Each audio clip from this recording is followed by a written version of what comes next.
Well, good morning, community. Good morning, everyone. Thank you for tuning in. What a great show. I am so excited, a little twitterpated, but I got Vivian King here on the show today, and I am so honored to have her. And it's really, really amazing. It is the last day of Easy Stroke Awareness. So, guess what? We're here to raise some stroke awareness. So let me introduce you. I'll do the best I can. Introduce Vivian King. She's an award-winning author. When the Words Suddenly Stop, Finding a Voice After a Massive Stroke. She is a communication consultant. Vivian was a syndicated news anchor for, I think it was CBS, and also a public speaker, and now she uses her platform to raise stroke awareness. I'm really, really honored to bring her on the show right now. So please welcome Vivian. Let's bring her on the show. Welcome to the Stroke of Genius Show, Survivor Experience. Now, here's your host, Aaron Avila. Hey, good morning, Vivian. Good morning, Aaron. How are you? Doing really well. I'm glad you're here. I'm so honored you're here. It's so amazing what you're doing with your platform. I appreciate it.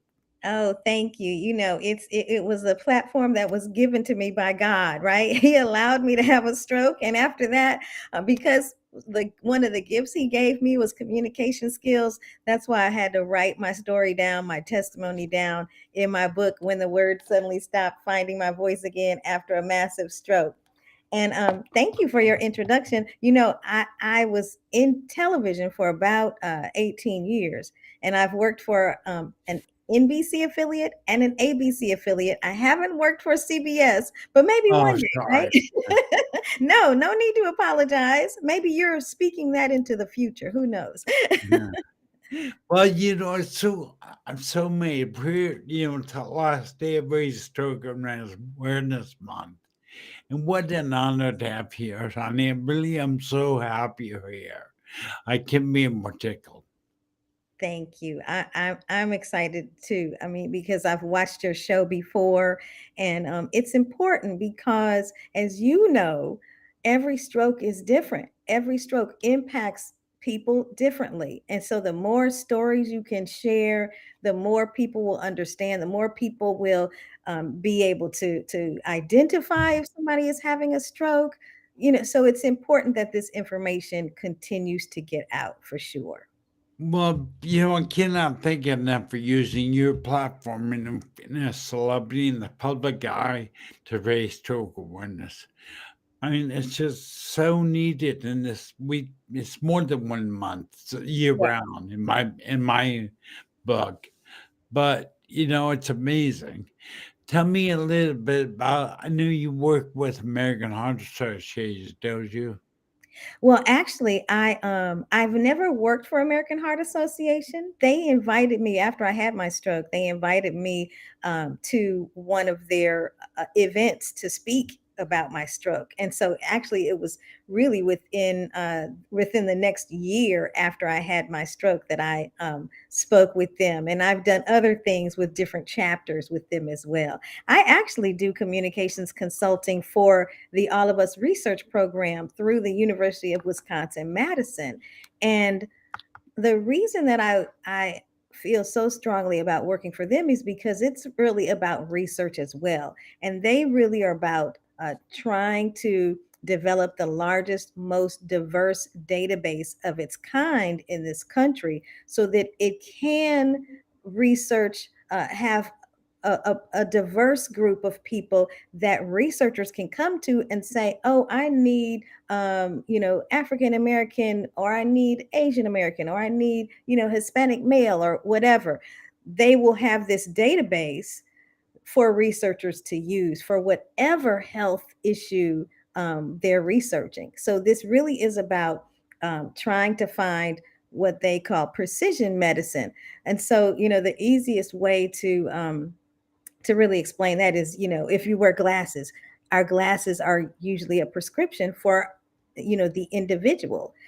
But other medication, is not like that. It's been tested on, typically middle-aged white males. And so how does that really impact women, people of color, etc.? So all of us is really trying to go towards work towards precision medicine, which would help all of us, including those of us who have had a stroke. Now repeat the name of that corporation again. What is it? All of Us research program, and it's run by the National Institutes of Health. And so, my why in really wanting to work with them is because of, what happened to me in my stroke. Because my people, when I had my stroke, people would ask me, oh, you must have high blood pressure, which is typically the thing, the largest risk factor. But I didn't have high blood pressure. I still don't. I don't have a history of stroke in my family, so not hereditary, right?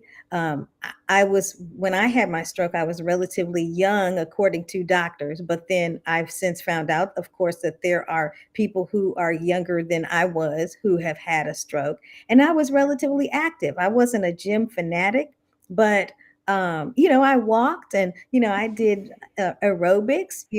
I like classes like that, and I really try to walk regularly. And so, and plus, my jobs have always been active.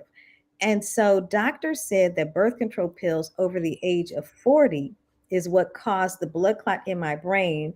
And it was over the part that manages your speech. And so it bled out and killed all those brain cells. And I literally couldn't talk for 3.5 weeks. And that's where the title of my book comes from, When the Words Suddenly Stop, because I could not talk for 3.5 weeks. And so that was the title. And then the subtitle, of course, Finding My Voice Again After a Massive Stroke. And I really try to, talk about, I tell my story because the people who know me, they didn't expect me to have a stroke. I didn't expect me to have a stroke.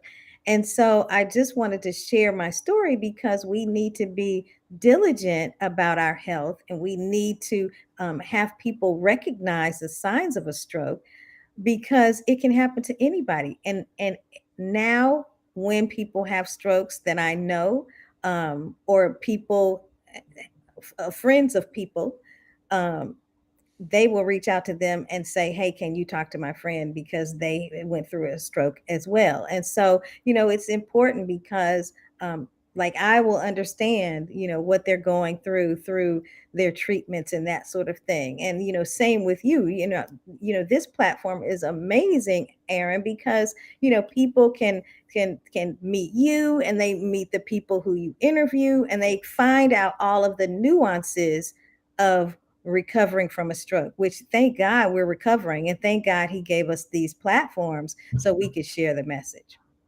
Well, you know what, Vivian, I think it's really amazing. I'm glad you use what happened to you because you mentioned having a stroke as a gift from God. And for me too, my path in life, what I'm doing right now, is my destiny, and it was given to me by God. It came in the form of brain injuries, aneurysm, and stroke. So how can I say it's bad when I'm doing what I'm designed to do? So, but I Yeah. want the audience to know. Let's get into your story a little bit because I want to know you personally what you've gone through. So, Mhm. before you had a stroke, did you know what a stroke was? Probably not really. You know what I mean? I knew it was a cardiovascular situation that I thought happened to old people, right? Right, right. So I did not have a lot of information about a stroke, just kind of cursory information. So you said you were younger, and how old were you when you had the stroke? I was 49 when I had the stroke. All right, 2 And years. Yeah, that's young. but then while I was in the hospital, inpatient rehab, um, I went through a group. They while you're in treatment, as you probably know, they have your schedule down. And on my schedule this particular day was this group. It was an aphasia support group, and so we went, and it was the day after uh, I had started talking again. Wow. And so I go in, and there are people who were having difficulty speaking. One young lady, said that she needed to write, and so she wrote her answers to the questions. And it was during that time that I really found out what aphasia was. So this was a learning experience. And I was, confused in the beginning because I was like, well, I can talk. I had just started talking though, like the day before. And so, I was like, this isn't me. But then after I heard them talk, I was like, oh, this is me. you know, I just have, I've just have grown to a different point at this point. So, Right. um, but yeah, I knew I had a cursory knowledge of what a stroke was, but wasn't even I hadn't had health issues, and so I wasn't even thinking that I didn't have a reason, I guess, to really delve into what a stroke was because nobody around me had had a stroke. Well, you said something that kind of was like me. I was 47 when I had my brain aneurysm, and 2 weeks Mhm, later was in a coma. I had a massive stroke. But mhm. I I thought I had 80-year-old people, older people, not young people like us. Right.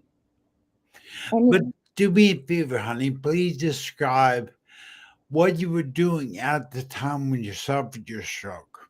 yes, so I had awakened this particular morning, October 25th, 2013. So look at we are almost 10 years ago, right? And so, to me, thank you, God, every day since October 25th, 2013 is a gift to me, right? So that morning I woke up, it was a Friday, and I felt fine.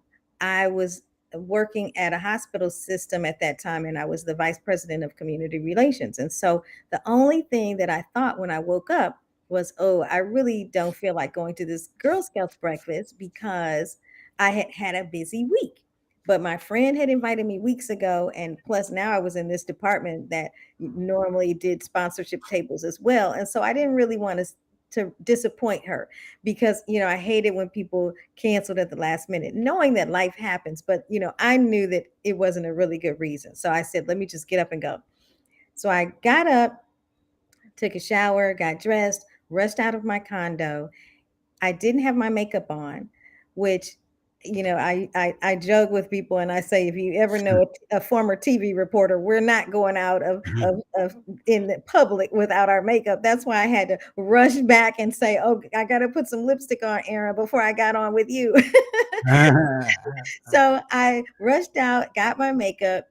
Um, Now, and I also tell people I don't do my makeup while driving, so don't worry about that because I do it at stoplights. So, but I didn't have to, I caught every light. And so when I got to my destination, if I don't finish on the way, I'll do my makeup on, once I get to my destination. Well, I got to my destination, and this is why I think things started happening while I was driving, actually, because I didn't even think about my makeup, and I just walked into the hotel. I was cognizant enough to say, who I was sitting with. They were escorting me to the table. People were saying hi to me. I thought I was saying hi back because I knew the people. I thought I was saying hi back in the way, familiar way that I would with people I know and hugging them. But in hindsight, and later on, when people told me that, they were noticing something was different with me. I got to my table, and my friend who invited me was a coworker, and she was on the board of this organization. And she said, "I knew you were going to get sushi the night before, but you must have really tied one on." And she said, "I just looked through her." I described that in my book. And she said, then somebody asked me if I felt okay. And I said yes, but they said, maybe you need something to eat. So they went to get me a plate because the event had food stations. And they brought that plate back. I took one bite of sausage, and that's the last thing I clearly remember for 10 days. I collapsed from a seizure. The first time I had ever had a seizure. They called paramedics. The paramedics came. They rushed me to the closest hospital, which ironically was in the same complex where my office was. I was there for about an hour in the emergency room before they decided, no, we need to rush her to the hospital in our system that specializes in stroke care. So I was rushed there at about 45 to 50, about an hour. And I was in neurological ICU for 10 days and in the hospital for a total of 32 days. And it was really kind of touch and go because they had a neurosurgeon on standby because my brain was swelling, and they were giving me medication to try to keep the swelling down. And so they were able to do that because they didn't have to have the neurosurgeon. We did not have to engage the neurosurgeon in that way. And so after about 10 days, I was put into inpatient rehab, and I spent the next 22 days there. And I had to do physical therapy because my right side was kind of weak and limp. So they would have to wheel me to, my appointments. I had to do occupational therapy because, of course, you have to relearn getting dressed, brushing your teeth. That was kind of like I was brushing my teeth. And this first day when the occupational therapist, helped me shower and get dressed. And then she said, okay, go brush your teeth. I brushed my teeth, and then I couldn't remember to spit out the contents of my mouth. And the occupational therapist said, Vivian, you have to spit it out. You have to spit it out. And so that's when I did. But I thought, oh, I should have known that. So there were things that I remembered and things that I didn't remember. And then, of course, because of the speech issue, which was the thing that was most impacted, I had to do speech therapy twice a day. Wow. So that was, that was my time in the hospital, which I had never been in the hospital like that for myself. So it was quite a different thing. Yeah, I was, when I can remember the time I was in the hospital, and it was probably the most scared I've been in my life. Mm. I don't know about you, but it was terrifying. Yeah, it's weird because I wasn't terrified, Aaron, because I didn't realize, first of all, what I used to do. Everybody says you must have been so frustrated because you couldn't talk, because that's how I made my living. But it's like, I tell people God works with me like he does a slow reveal sometimes. so so I just was I was content. My mother was there, and people that I knew. I had like a close care circle. I knew everybody that was in and out of my room. They kind of shut down any visitors beyond my circle.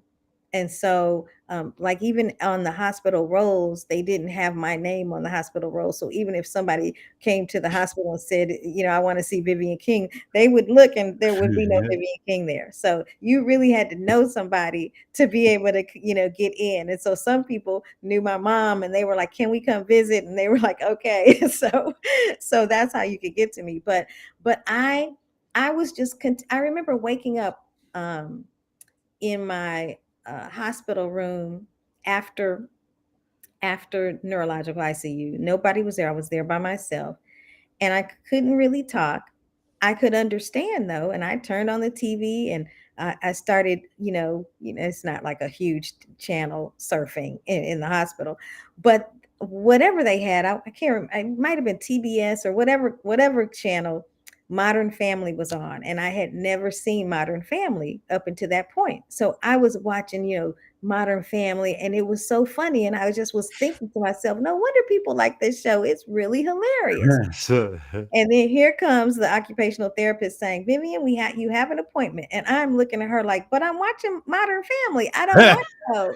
yeah, She's like, you got to go. So anyway, I was but annoyed. yeah. Now, maybe you mentioned aphasia a couple times. Did you have aphasia or what?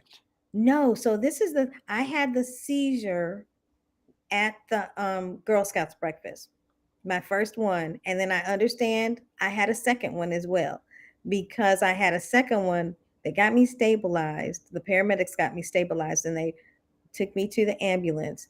And right after they put me in the ambulance, I started seizing again.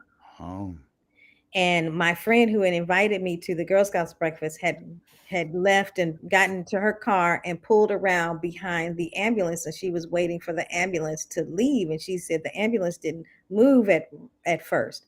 And that's, later, of course I found this out way after the fact, right? um she said the ambulance didn't move, and so that's when we found out later that I had another seizure. But and as you know, you probably, I don't know if you've had a seizure or not, but I'm epileptic. oh, gotcha. Well, you can't drive, right? So I couldn't drive for 90 days because and I know yours is more because yours is because you're epileptic. But once you have a seizure, you have to have permission to drive after 90 days. And so um, I didn't have any more seizures after that day. And so praise God for that. And so I was able to drive after 90 days. So my friend who invited me to the Girl Scouts breakfast, it was convenient for her to drive me to work once I started work again, because I started working part-time at first. And so I couldn't drive myself because this was still within the 90 days. And it was about to end, but there was like probably about a week or so that I could not drive myself. So, and my mom had gone back to St. Louis at that time. So, yeah, I had two seizures on October 25th, 2013, but I haven't had any since then. Well, you're really fortunate. I was on epileptic before my stroke, but Mm-hmm. one of those one. Also was mute. I was mute for probably I would say 2 3 weeks before making sound Mm-hmm. after my stroke. So I understand. There's nothing for me. There's nothing more terrifying than waking up. I can't move left side of my body. I couldn't talk. I just lay there, so I could copy like you, the TV and stuff, but we're Right. definitely different.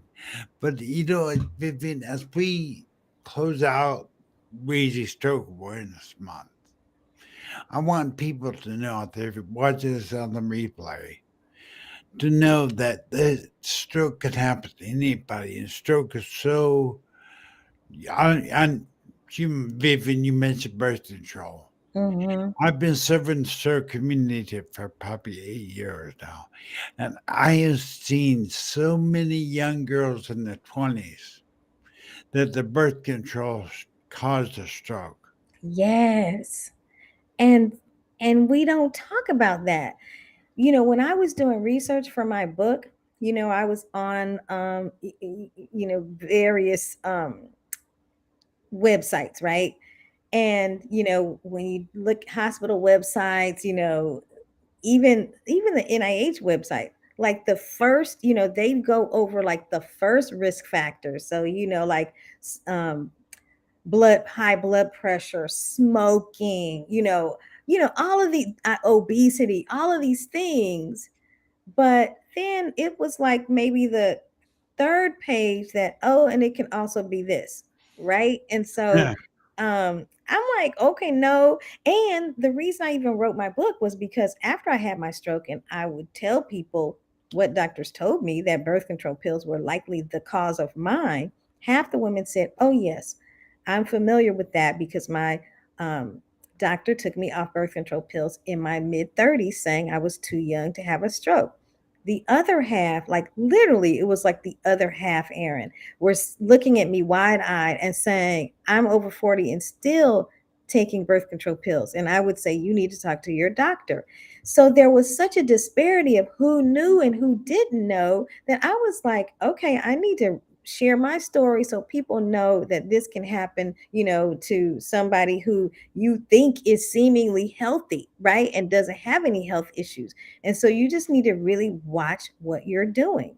And now, when I talk to OBGYNs, they have, various types of birth control pills now that are progesterone only, that sort of thing. So there are ways to get around that, that estrogen that really is helps to cause that as well.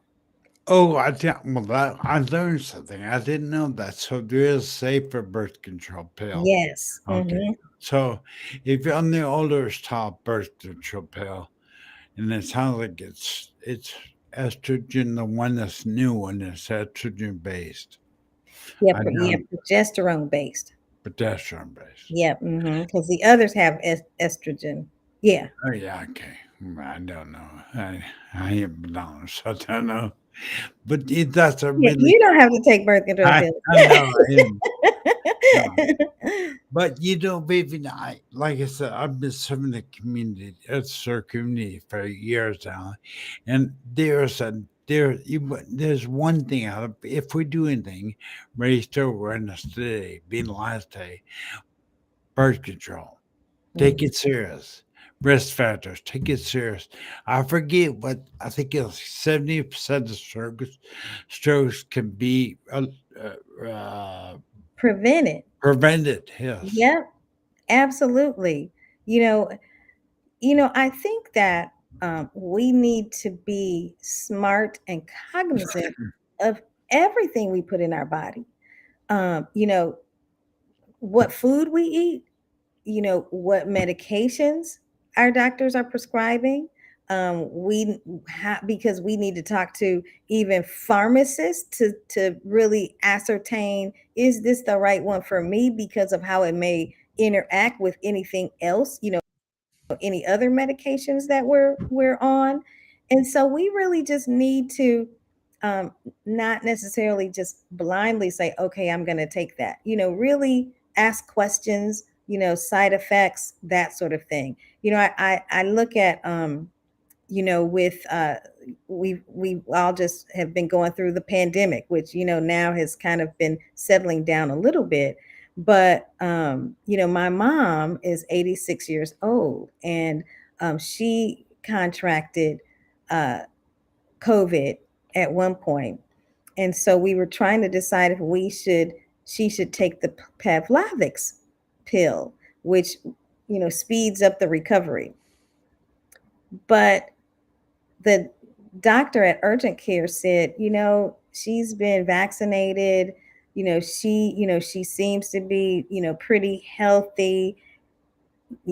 Fortunately, COVID did not impact her badly at all. She didn't have a whole bunch of side effects. And he was saying that, she doesn't seem to need that. So we shouldn't. I would recommend her not having it because her vaccinations are doing their job. And if something changes within that next window, and we can still give it to her at some point. But he recommended no, because she had done some other things, we didn't need to take that. So I guess my point is, we just really need to question everything that we put in our body, and we need to be kind of partners with our healthcare providers so that we're doing our role, and so we can help us heal from whatever it is that we are suffering from at the time. That's a really great point, people. I mean, do your homework. And we've got Mhm. knowledge at our fingertips, the Google, and like Google's how to affect your pills. Google's how to Right. affect your birth control. Just do your homework. Don't like Vivian just said, don't blindly take what they tell you. Because how many times we watch on TV now, you could take this pill. Great. It gets rid of your psoriasis. Oh, to kill you, cancer, cause stroke, and it's all full of side effects and terrible, but you won't have psoriasis. I'm just saying, do your homework like Vivian just said. Now, Vivian, I know it goes by quick, but the show It right does. now is 30 minutes. But if you were to give a newer surgery, I said to watch this on the replay, what advice would you give a new stroke survivor just coming out of stroke? What would you give? What advice would you give them? I would say to take one day at a time, even if it's a baby step. Because if you take a baby step for 10 days and look back, you've come 10 steps. And so everybody heals differently, everybody grows differently, and there is hope at the end of the tunnel if you keep um, moving forward and keep doing what the doctors tell you and keep asking questions. But baby steps still get you forward, even if you were to take one long stride. Baby steps, baby steps, baby steps. And don't compare your stroke to anybody else, because just like we're all individuals, health issues affect us individually as well. So don't compare yourselves. You just keep moving forward, and know that there are resources out here like Aaron and the people that he talks to. And yes, we can Google, but my doctor, when I told my doctor I Googled something, she just rolled her eyes. But at least it can give you a base, right? It can give you a base. So you still need to talk to some of the professionals. Yeah, Vivian, I really, really want people to drive home. I want everybody to walk away with this raised stroke awareness tip today. Do your homework. Mhm. Do your research on every medication you're taking. Don't Mhm. do that. And like Vivian says, don't. I tell my community, Vivian, you can never fail if you don't stop trying. I don't Absolutely. care if it's like Vivian says a base step. Don't stop trying because then you won't fail. But Vivian, thank Exactly. you so much for being here. I will put a link to your book. Could you please tell us a little bit? We'll take a few minutes to go over. Tell us about a little bit about what your book is. I'll put a link and make sure the link in the video description. Tell us some more about your book. Right. So here it is. It's When the Word Suddenly Stopped, Finding My Voice Again After a Massive Stroke. It is divided into like three different parts, if you will. It's divided into like the emergency, and then that's part one, the emergency. Part two is the healing, and part three, the lessons. So the emergency really goes through, kind of what happened. The healing really talks about um, my rehab, and what it took to heal, and really, just I had a praying community, and so prayer works, and we found out that there are healthcare providers and healthcare workers who also pray, because I had two of my healthcare providers, a nurse and a therapist, come into my room at the end of on my discharge day, and they came independently and said, "Can I say a prayer with you and your mom?" Uh-huh. And we were just like, "Great." So we have, there are praying people out there, even in the healthcare system. And then the lessons really go over just what I learned, and one of those things is, stress is also, I didn't mention stress as being a cause of strokes as well. But stress has an impact. And so we really need to, just breathe, and we need to, try to remain calm. We don't make our best decisions when we're stressful. or when we are Yes, stressed. yeah, boy, stress played a big role in what I did in my stroke and my brain aneurysm. But Vivian, I can't thank you enough for being here, honey. I really appreciate being there.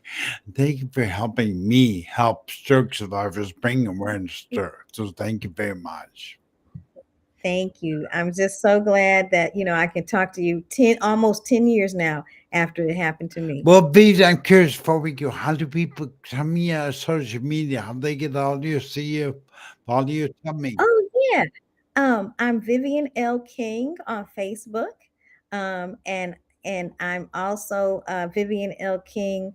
I have my author page is Vivian L. King on Facebook. I do have a personal page that's Vivian King. I'm Vivian L. King on Instagram, Twitter, and LinkedIn. So you can find me. Fine. And you can go to vivianlking.com.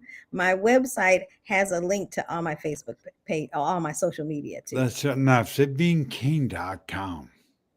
vivianlking.com. Vivian, thank you. Vivian, thank you so much for being here. Thank you. It really meant a Thank lot you. to me for you to be here. Thank you so much. Thank you. Me on fire.